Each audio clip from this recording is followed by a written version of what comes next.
নমস্কার বন্ধুরা, এটা আমার প্রথম মিনি ব্লগ, তাই ভাবলাম রথের দিন থেকে এর শুরুটা করে ফেলি। তাই শুভ দিনে শুভ সূচনা করে ফেললাম। তো তোমরা যখন ভিডিওটা পাবে তখন একদিন হয়তো পরেই পাবে, কারণ আমার লেট হয়েছে ছাড়তে।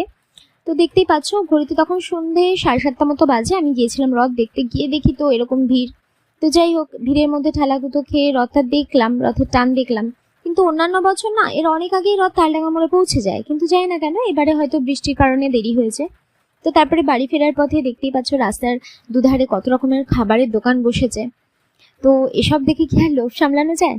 তাই জন্য কিছু কিছু খাবার কিনেই নিলাম। আর রথের দিন মানেই তো ভুট্টা, পাঁপড় ভাজা, জিলিপি ভাজা, বাদাম ভাজা, এসব, তাই না? তো তারপরে আমিও কিনলাম, ভুট্টা কিনেছিলাম।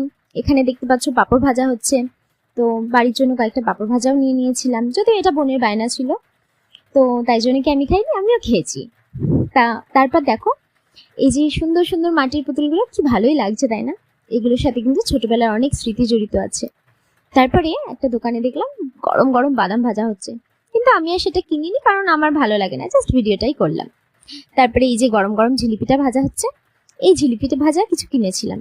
আর কিভাবে ভাজা হয় সেটাও একটু দাঁড়িয়ে দেখছিলাম। তো আমার কিন্তু এরকম গরম গরম কড়া করে জিলিপি ভাজা খেতে বেশ ভালোই লাগে। আমার মনে হয় এটা সবারই ভালো লাগে, তাই না? তো যাই হোক, এই কয়েকটা জিলিপি ভাজা কিনে নিয়ে বাড়ি চলে এলাম। তো আমার এইভাবে কিন্তু রথের দিনটা বেশ ভালোই কাটলো। তোমাদের কার কেমন কাটলো রথের দিনটা, সেটা কিন্তু আমাকে কমেন্টে জানাতে ভুলো না। কেমন? সবাই ভালো থেকো, সুস্থ থেকো। টাটা।